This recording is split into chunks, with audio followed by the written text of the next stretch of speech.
ஜெய் ஸ்ரீ மாத்ரே நமக. ஜெய் குருதேவ், ஜெய் குரு பரசுராம். நமஸ்காரம். நான் கரூர்லேருந்து வல்சலா பணிக்கர், பிரசன்ன ஜோதிடர். இன்றைக்கி நம்ம ஆனி மாத பலன்கள் கடக ராசிக்கு எப்படி இருக்குன்னு பார்க்க போகிறோம். இந்த ஆனி மாதம் என்றைக்கு பிறக்குது அப்படின்னா 15/6/2025 ஞாயிற்றுக்கிழமை இந்த மாதம் வந்து பிறக்குது. திருவோண நட்சத்திரத்தில் இந்த மாதம் பிறக்குது. இந்த மாதம் வந்து உங்களுக்கு ரொம்ப சிறப்பாக தான் இருக்க போகுது. ஏன்னா சுக்கிரன் 10ஆம் இடத்துல இருக்கார், 11 கூடையவர் 10ல் இருக்கார். இது ஒரு நல்ல அம்சம். அதே மாதிரி நல்ல யோகத்தை கொடுக்கக்கூடிய செவ்வாய் இவ்வளோ நாளாக நீச்சமாக இருந்துச்சு. இந்த மாதம் வந்து உங்களுக்கு 2ஆம் இடத்துல இருக்குது. அது போக வந்து ராகு அஷ்டமத்தில் இருக்குது. இதெல்லாம் உங்களுக்கு தெரியும். சனி 9ஆம் இடத்துல இருக்குது. இதெல்லாம் உங்களுக்கு ஆல்ரெடி சொல்லியிருப்போம். 12ல் வந்து புதனும் சூரியனும் குருவும் 3 கிரகம் 12ஆம் இடத்துல இருக்காங்க. இந்த 12ஆம் இடம்ங்கிறது விரயம் மட்டும் கிடையாது, இன்வெஸ்ட்மெண்ட்டும். ஸோ இந்த மாதம் வந்து உங்களுக்கு தொழில் ரீதியாக ஏதாவது இன்வெஸ்ட் பண்ணலாம் அப்படின்னா நீங்கள் இன்வெஸ்ட் பண்ணிக்கலாம். ஆனால் நீங்கள் தொழில் ரீதியாக நிறைய விஷயங்கள் பண்ணுற மாதிரி இருந்துச்சுன்னா உங்களுடைய ஃபேமிலி அஸ்ட்ராலஜரை கன்சல்ட் பண்ணிவிட்டு அதுக்கப்புறம் பண்ணுங்கள். ஏன்னா உங்களோடதில் தொழில்ஸ்தானம் எப்படி இருக்குது, இன்வெஸ்ட்மெண்ட் பண்ணுறதுக்கு உண்டான அமைப்புகள் இருக்கா அப்படிங்கிறத பண்ணுங்கள். நான் சொல்கிறது எல்லாமே பொது பலன்கள் தான் சொல்கிறேன். ஸோ ஆனால் இன்வெஸ்ட் பண்ணுறதுக்கு இந்த மாதம் சூப்பரான மாதம். 2 கூடையவர் 12ல் இருக்கார். அப்போ வந்து ஒரு இன்வெஸ்ட் பண்ணிங்கன்னா ஒரு நிரந்தரமான வருமானம் வர்றதுக்கு உண்டான அமைப்பு 100க்கு 200% இருக்குது. ஆனாலுமே உங்களோட ஃபேமிலி அஸ்ட்ராலஜரையும் கன்சல்ட் பண்ணிக்கிறது நல்லது. அதே மாதிரி குரு 12ஆம் இடத்துல இருக்கார். தொழில் ரீதியாவோ அல்லது உத்தியோக ரீதியாவோ 12 கூடையவனுடைய 12ஆம் அதிபதி 12ல் குரு சேரும்போது என்ன அப்படின்னா வெளிநாட்டு யோகம் அப்படிங்கிறது இருக்குது. அதனால் தொழில் ரீதியாவோ அல்லது உத்தியோக ரீதியாவோ படிப்பு ரீதியாகவோ கடகராசிக்காரங்க வெளிநாடு வெளிமாநிலம் செல்லக்கூடிய அமைப்புகள் 100% இருக்குது. நீங்கள் வந்து பிஸ்னஸ் வந்து இப்போ ஒரு பக்கம் பண்ணிகிட்ருப்பீங்க, இன்னொரு பக்கம் ஃப்ரான்ச்சைசிஸ் போடுறது, இந்த மாதிரி அமைப்புகள்லாம் இருக்குது. 2ஆம் இடத்துல செவ்வாய் வந்து கேதுவோடு சேர்ந்துருக்காரு. பேசக்கூடிய வார்த்தைகளில் கவனமாக இருங்க. கோபம் வந்து டக்குன்னு வார்த்தைகளை விடுறதுக்கு உண்டான அமைப்புகள் இருக்குது. அதை கண்ட்ரோல் பண்ணிக்கணும். 11 கூடையவர் 10ல் இருக்கிறனால தொழில் மூலிமா நல்ல லாபங்கள் வரதுக்கு உண்டான அமைப்பு இருக்குது. இந்த மாதம் உங்களுக்கு நல்ல லாபங்கள் வரதுக்கு உண்டான அமைப்பு இருக்குது. அது போக 9ஆம் இடத்துல சனி இருக்கார். இவ்வளோ நாளாக உங்களுக்கு பட்ட கஷ்டங்கள் எல்லாமே போதும். நிறைய விஷயங்கள் அந்த கஷ்டங்கள்லேருந்து மீண்டு வரதுக்கு உண்டான அமைப்புகள் இருக்குது. பொதுவாகவே கடக ராசிக்காரங்க வந்து நல்ல நிர்வாக திறமை படைத்தவர்கள் தான். நீங்கள் வந்து கட்டாயம் இந்த மாதத்திலிருந்து நிறைய மாற்றங்களை கொண்டு வரணும். நீங்கள் வந்து அஷ்டமத்தில் உங்களுக்கு ராகு இருக்குது. ஆனால் அதெல்லாம் பயப்பட வேண்டாம். நிறைய பயந்தாச்சு 2 வருஷம். இனிமேல் எதுக்குமே பயப்பட வேண்டாம். பொதுவாகவே கடக ராசிக்கு நிறைய பேர் வந்து நிறைய நல்ல பலன்களை சொல்கிறதில்ல. ஆனால் நான் ஒரே ஒரு விஷயம் சொல்கிறேங்க. 2ஆம் இடத்துல கேது இருக்குது. வார்த்தைகளில் கவனமாக இருந்தாலே போதுமானது. உங்களுடைய உழைப்பு, அந்த உழைப்பை நீங்கள் நம்பும் பட்சத்தில் எல்லாமே வெற்றி அடையுங்க. அஷ்டமத்தில் சனி வந்தாலும் சரி, ராகு வந்தாலும் சரி, அந்த மாதிரி உங்களுக்கு வந்து கிரகங்கள் ஒருபோதும் வந்து தீமையை செய்ய மாட்டார். நீங்கள் என்ன விளைவை செய்கிறீங்களோ அதுக்கு உண்டான விளைவைத்தான் அவர் கொடுப்பார். நீங்கள் ஒரு செயல் செய்கிறீங்க, நல்ல விஷயங்களாக இருந்தால் நல்லது, கெட்ட விஷயங்களாக இருந்தால் கெட்டது, அவ்வளோதான் சிம்பிள். பொதுவாகவே கடகராசிக்காரங்க இயல்பாக மற்றவங்களுக்கு ஹெல்ப் பண்ணக்கூடியவங்க. ஆனால் உங்ககிட்ட இருக்கக்கூடிய மிகப்பெரிய மைனஸ் என்ன அப்படின்னா ஃபேமிலிக்காக நிறைய சாக்ரிஃபைஸ் பண்ணுவீங்க. அதாவது உங்களுக்கு என்ன தேவை அப்படிங்கிறது தெரியாது உங்களுக்கு. ஆனால் அடுத்தவங்களுக்கு உங்கள் ஃபேமிலிக்கு என்ன தேவை, உங்களுடைய குழந்தைகளுக்கு என்ன தேவை, ஹஸ்பண்டுக்கு என்ன தேவை, ஒய்ஃபுக்கு என்ன தேவை, அக்காவுக்கு என்ன தேவை, தங்கச்சிக்கு என்ன தேவை, இந்த மாதிரி தெரிஞ்சு செயல்படக்கூடிய நபராக நீங்கள் இருப்பீங்க. உங்களுக்காகவும் வாழ பழகிக்கணும். சுவர் இருந்தால்தான் சித்திரம் வரைய முடியும். ஸோ உங்களோட மனசில் சந்தோஷம் ஃபஸ்ட்டு இருக்கணும். அப்போ தான் நீங்கள் இன்னும் சந்தோஷமாக உங்களோட குடும்பத்தை கவனிச்சுக்க முடியும். உங்களுடைய தேவை உங்கள் குடும்பத்துக்கு இருக்குது. ஸோ இதெல்லாம் வந்து எதுக்காக இவ்வளோ தூரம் சொல்கிறேன் அப்படின்னா அஷ்டமத்தில் ராகு இருக்குது.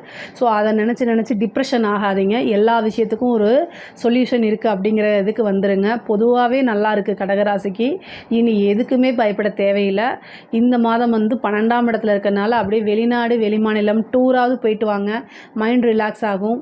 பொதுவாக உங்களுக்கு நான் ஒரு அட்வைஸ் அப்படின்னா என்ன அட்வைஸ் கொடுக்கணும்னு நான் விரும்புகிறேன் அப்படின்னா தியானம் பண்ணுங்கள். நீங்கள் சந்தோஷமாக இருங்க.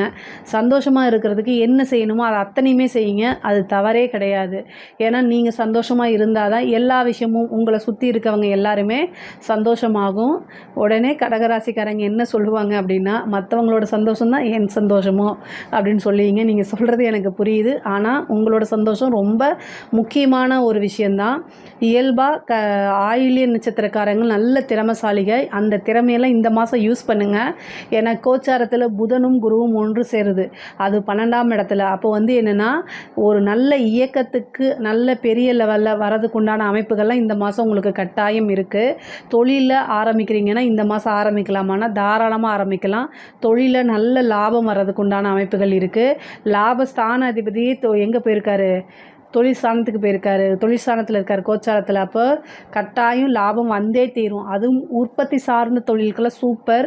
நீங்கள் உற்பத்தி சார்ந்து ஏற்றுமதி இறக்குமதி சம்மந்தப்பட்ட பிஸ்னஸாக இருந்துச்சுன்னா நல்ல லாபம், கொள்ளை லாபம் அப்படின்னே சொல்லலாம். அந்தளவுக்கு நல்ல வருமானங்கள் வரும், நிரந்தரமான வருமானம் வரும். நல்ல யோகத்தை கொடுக்கக்கூடிய செவ்வாயும் வருமான ஸ்தானத்தில் வந்து உட்காந்துருக்கனால ரொம்ப ரொம்ப நல்ல அமைப்புகள் இருக்குது.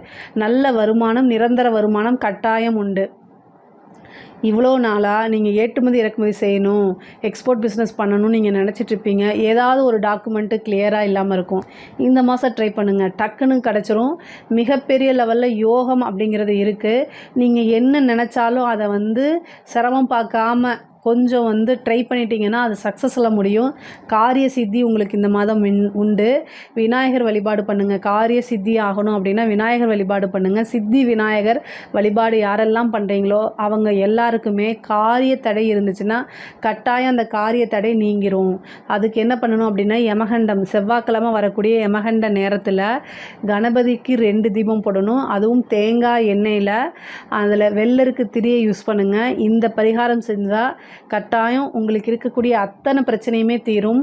முக்கியமாக செல்வ வளம் அப்படிங்கிறதுல தடை இருக்காது. செல்வ வளம் உங்கள்கிட்ட வந்து சேர்றதுக்கு நீங்கள் உழைக்கிறீங்க, அந்த உழைப்புக்கேற்ற பலன், அந்த வருமானம், அந்த பணம்ங்கிறது உங்களுக்கு வந்து சேர்றதுக்கு ஏதாவது ஒரு இடையில தடை இருந்துச்சுன்னா அந்த தடையை போக்குறதுக்கு உண்டான பரிகாரத்தை தான் நான் சொல்கிறேன்.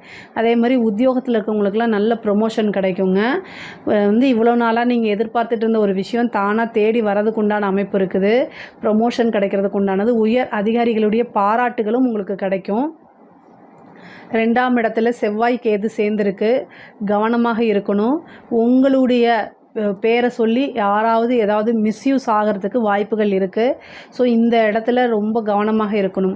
உங்களுடைய ராசியை பொறுத்த வரைக்கும் செவ்வாய் வந்து நல்ல யோகத்தை கொடுக்கக்கூடியவர், ராஜ யோகத்தை கொடுக்கக்கூடியவர். அவர் கேதுவோடு சேர்ந்துருக்கனால உங்களோட பேரை யூஸ் பண்ணி யாராவது மிஸ்யூஸ் பண்ணுறதுக்கு, விதி மீறல்கள் பண்ணுறதுக்கு உண்டான வாய்ப்புகள் இருக்குது. அதனால் உத்தியோகத்தில் இருக்கவங்களாக இருந்தாலும் சரி, பிஸ்னஸில் இருக்கவங்களாக இருந்தாலும் சரி, கட்டாயம் கவனம் அப்படிங்கிறது தேவை. கேது சேர்ந்துருக்குனாலே நீங்கள் எல்லா விஷயத்துலையும் கவனம், இல்லைன்னா ஒரு சிக்கலில் கொண்டு உங்களை சிக்க வச்சிரும். நீங்கள் வேலை பிஸியில் அலட்சியத்தில் இருந்திருப்பீங்க, அது வேறு பக்கம் போய் சிக்கிரும். அதனால் கவனமாக இருங்க. வண்டி வாகனங்களை போகும்போது கட்டாயம் கவனம் தேவை.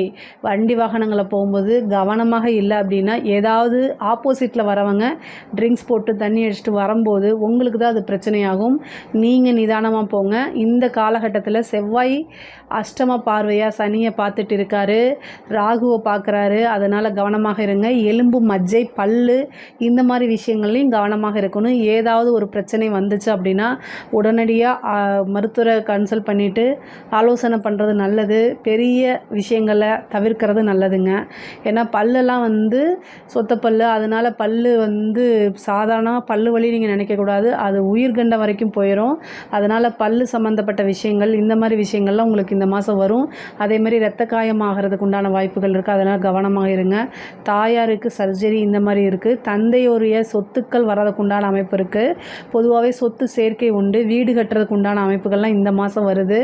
புதுசாக ஒரு இடம் வாங்குறதுக்கு உண்டான அமைப்புகள் வருது. வண்டி வாகனங்கள் வாங்குறதுக்கு உண்டான அமைப்பு இருக்குது. பொதுவாகவே 12ஆம் இடத்துல குரு இருக்கனால சுப செலவுகள் அதிகமாக இருக்கும். சுப விரயங்களை ஏற்படுத்திக்கங்க, அது ரொம்ப நல்லது. ஏதாவது இன்வெஸ்ட் பண்ணணும் அப்படின்னா உங்களுக்கு என்ன விஷயங்களில் இன்வெஸ்ட் பண்ணணுமோ அந்த விஷயங்களில் பண்ணுங்கள், அதுதான் நல்லது. மிகப்பெரிய லெவலில் யோகத்தை கொடுக்கக்கூடிய அமைப்புகள் இருக்குது. பெண்களை பொறுத்த வரைக்கும் இது சூப்பரான மாதம். நீங்கள் நினச்ச விஷயங்கள்லாம் சாதிக்க உண்டான அமைப்பு இருக்குது. வண்டி வாகனங்கள் வாங்கக்கூடியது, ஆடை ஆபரண சேர்க்கை, இந்த மாதிரி விஷயங்கள்லாம் நடக்கும். வீடு கட்டுறதுல ஏதாவது தடை இருக்குது அப்படின்னா வாஸ்து நாள் நம்ம சொல்லிகிட்டு இருப்போம். அந்த நாள் அன்றைக்கி பூஜை பண்ணுங்கள். அந்த வீட்டில் இருக்கக்கூடிய வீடு கட்டுறது டிலே ஆகிறது, வீட்டில் ஏதாவது தோஷங்கள் இருக்குது, அத்தனையுமே நிவர்த்தி ஆகும். வீடு சம்மந்தப்பட்ட பிரச்சனைக்கு ஆளினால் அந்த எல்லாமே நிவர்த்தி ஆகும். 4ஆம் இடத்த குரு பார்க்குது. அதனால் இந்த பரிகாரத்தை செஞ்சிங்கன்னா இன்னும் சிறப்பாக இருக்கும். பொதுவாகவே கலைத்துறை பெண்கள் வந்து என்னென்னா ஒரே ஒரு விஷயத்தில் ஜாக்கிரதையாக இருக்கணும். குடும்ப விஷயத்தில் குடும்பத்தில் அனுசரித்து நடக்கணும். பெண்கள் வந்து பேசக்கூடிய வார்த்தைகளில் கவனமாக இருக்கணும். கணவன் மனைவியிடையே அனுசரிப்பு அப்படிங்கிறது இந்த குரு வந்து உங்களுக்கு 6ஆம் அதிபதி ஆகிறாரு. அதே மாதிரி 9ஆம் அதிபதி ஆகிறாரு. அவர் 12ஆம் இடத்துக்கு போயிடுறாரு. குரு பார்வை வந்து குடும்பஸ்தானத்துக்கு இல்லாமல் இருக்குது. கணவன் மனைவியிடையே வந்து ஒற்றுமைகள் வந்து ரொம்ப இதாக இருக்குது. செவ்வாயும் கேதுவோடு சேர்ந்துருக்கனால கணவர் வந்து தேவையில்லாமல் ஆங்ஸைட்டி ஆகிறது. அதனால் கணவன் மனைவியிடையே சண்டை வர்றது, இந்த மாதிரி விஷயங்கள் நடக்கிறதுக்கு வாய்ப்பு தான் இருக்குது. ஆனால் நீங்கள் கவனமாக இருங்க. வார்த்தைகளில் நிதானமாக இருந்துட்டாலே பிரச்சனைகள் தவிர்க்கப்படும். செவ்வாய் கேதுங்கும்போது கோவப்படுத்தி விடுறது, பிளட் ப்ரெஷரை அதிகமாக்கி விடுறதே ஆப்போசிட்டில் இருக்க ஆளுங்க. அதாவது உங்கள் வீட்டுக்காராக இருந்தாலும் சரி, கணவனாக இருந்தாலும் சரி, மனைவியாக இருந்தாலும் சரி, இதைத்தான் செய்வாங்க. குடும்பத்தில் இருக்கவங்க உங்களுடைய கோவத்தை தூண்டி விடுறதுக்கு என்னென்ன வேலை இருக்கோ எல்லா வேலையும் செய்வாங்க. ஆனால் பொறுமையை கையாண்டால் உங்களுக்கும் நல்லது, குடும்பத்துக்கும் நல்லது. அவ்வளோதான் நான் சொல்லுவேன். உடல்நிலையில் கவனமாக செலுத்துங்க. கலைத்துறை சம்மந்தப்பட்டவங்களுக்கு நல்ல முன்னேற்றம், நிறைய வாய்ப்புகள் வரும். மிகப்பெரிய லெவலில் பிரபலமாகிறதுக்கு உண்டான அமைப்பு இருக்குது. அரசியல்வாதிகளுக்கு நல்ல யோகம் தரக்கூடிய மாதம் தான் இந்த மாதம். செவ்வாய் வந்து சிம்ம ராசியில் இருக்கார் கேதுவோட. அப்போ இயக்கங்கள் எல்லாத்துக்குமே வந்து தலைமை பொறுப்பில் உங்களுக்கு வந்து இப்போ ஒரு அங்கீகாரம் வழங்கலாம்.